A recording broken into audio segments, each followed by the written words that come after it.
अऊज़ु बिल्लाहि मिनश शैतानिर रजीम बिस्मिल्लाहिर रहमानिर रहीम रब्बि इश्रह ली सदरी वयस्सिर ली अमरी वहलुल उक़दतम मिन लिसानी यफ़क़हू क़ौली बिस्मिल्लाहिर रहमानिर रहीम इन्नल्लाह व मलाइकतहू युसल्लूना अलन नबी या अय्युहल्लज़ीना आमनू सल्लु अलैहि व सल्लिमू तस्लीमा अल्लाहुम्मा सल्लि अला मुहम्मदिन व अला आलि मुहम्मद कमा सल्लैता अला इब्राहीम व अला आलि इब्राहीम इन्नका हमीदुम मजीद अल्लाहुम्मा बारिक अला मुहम्मदिन व अला आलि मुहम्मद कमा बारकता अला इब्राहीम व अला आलि इब्राहीम इन्नका हमीदुम मजीद।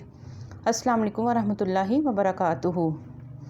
अल्हम्दुलिल्लाह, आज हम हज़रत शुएब अलैहिस्सलाम के जो कुरान पाक में उनके बारे में और उनकी कौम के बारे में वाक़या आया है उसका ज़िक्र करेंगे। और आज की ये दुआ तो नहीं है, लेकिन ये हज़रत शुएब अलैहिस्सलाम की अपनी कौम को एक नसीहत है, जो उन्होंने अल्लाह ताला की किब्रियाई बयान करते हुए उनको तौबा की नसीहत की और कहा कि अपने अल्लाह से माफ़ी मांगो। तो उसका हम पहले पस मंज़र इंशाअल्लाह उसका ज़िक्र करेंगे, तो फिर वो जो नसीहत अल्लाह ताला के ने दी है कुरान पाक में उसका हम इंशाअल्लाह ज़िक्र करेंगे। कुरान पाक सूरह हूद आयत नंबर 84 में अल्लाह ताला फरमाते हैं, और मदियन की तरफ हमने उनके भाई शुएब को पैगंबर बनाकर भेजा। उन्होंने कहा कि ऐ मेरी कौम, अल्लाह की इबादत करो, उसके सिवा तुम्हारा कोई माबूद नहीं, और नाप तोल में कमी मत करो। मैं देख रहा हूँ कि तुम लोग खुशहाल हो, और मुझे तुम पर एक ऐसे दिन के अज़ाब का खौफ है जो तुम्हें चारों तरफ से घेरेगा। आगे आयत नंबर 85 में अल्लाह ताला फरमाते हैं, और ऐ मेरी कौम के लोगों, नाप तोल पूरा पूरा किया करो, और लोगों की चीज़ें उनको घटाकर ना दिया करो, और ज़मीन में फसाद मत फैलाया करो।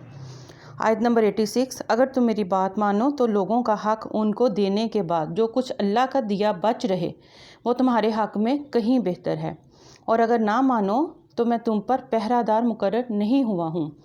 आयत नंबर 87 है, वो कहने लगे, ऐ शुएब, क्या तुम्हारी नमाज तुम्हें ये हुक्म देती है कि हमारे बाप दादा जिनकी इबादत करते आए थे हम उन्हें भी छोड़ दें, और अपने मालो दौलत के बारे में जो कुछ हम चाहें वो भी ना करें? वाकई तुम तो बड़े अक्लमंद नेक चलन आदमी हो।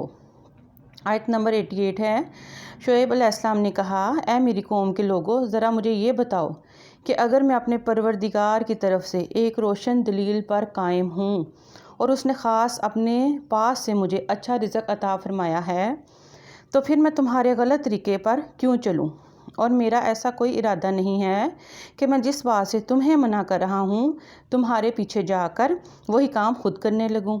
मेरा मकसद अपनी इस्ताअत की हद तक इस्लाह के सिवा कुछ नहीं है, और मुझे जो कुछ तौफीक होती है सिर्फ़ अल्लाह की मदद से होती है। इसी पर मैंने भरोसा कर रखा है, और उसी की तरफ मैं हर मामले में रुजू करता हूँ। माशाअल्लाह। आयत नंबर 89 है, और ऐ मेरी कौम, मेरे साथ ज़िद का जो मामला तुम कर रहे हो वो कहीं तुम्हें इस अंजाम तक ना पहुंचा दे कि तुम पर भी वैसी ही मुसीबत नाज़िल हो जैसी नूह की कौम पर, या हूद की कौम पर, या साले की कौम पर नाज़िल हो चुकी है, और लूत की कौम तो तुमसे कुछ दूर भी नहीं है। आगे आयत नंबर 90 में वो दुआ है, दुआ कह लें आप उसको, या नसीहत कह लें। बिस्मिल्लाहिर्रहमानिर्रहीम वस्तगफिरू रब्बकुम सुम्मा तूबू इलैहि इन्ना रब्बी रहीमु वदूद। तर्जमा, तुम अपने रब से माफ़ी मांगो, फिर उसी की तरफ रुजू करो, यकीन रखो कि मेरा रब बड़ा मेहरबान, बहुत मोहब्बत करने वाला है बेशक। आयत नंबर 91 में अल्लाह ताला फरमाते हैं, वो बोले, ऐ शुएब, तुम्हारी बहुत सी बातें तो हमारी समझ में ही नहीं आती, और हम देख रहे हैं कि तुम हमारे दरमियान एक कमज़ोर आदमी हो, और अगर तुम्हारा ख़ानदान ना होता तो हम तुम्हें पत्थर मार मार कर हलाक कर देते। हम पर तुम्हारा कुछ ज़ोर नहीं चलता। आयत नंबर 92 में अल्लाह ताला फरमाते हैं, ऐ मेरी कौम, क्या तुम पर मेरे ख़ानदान का दबाव अल्लाह से ज़्यादा है, और इसको तुमने बिल्कुल पस्से पुश्त डाल रखा है। यकीन जानो कि जो कुछ तुम करते हो मेरा परवरदिगार इस सब का पूरा अहाता किए हुए है। आयत नंबर 93 है, और ऐ मेरी कौम, तुम अपने हाल पर वो करो जो चाहो अमल किए जाओ, मैं भी अपने तरीके के मुताबिक अमल कर रहा हूँ। अनकरीब तुम्हें पता चल जाएगा कि किस पर वो अज़ाब नाजिल होगा, جو اسے رسوا کر کے رکھ دے گا، اور کون ہے جو جھوٹا ہے، اور تم بھی انتظار کرو، میں بھی تمہارے ساتھ انتظار کر رہا ہوں۔ آیت نمبر 94۔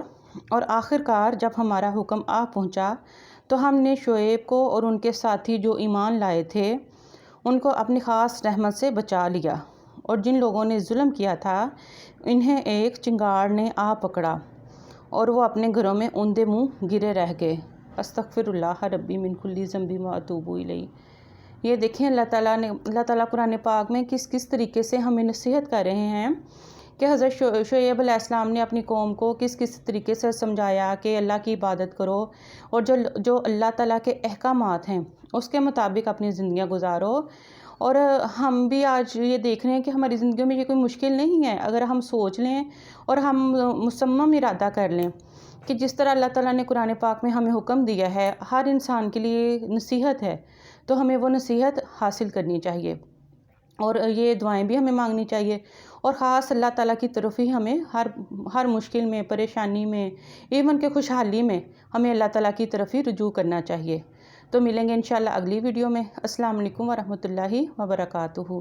سبحانک اللہم و بحمدک، اشہد ان لا الہ الا انت، استغفرک و اتوب الیک، وما علینا الا البلاغ المبین۔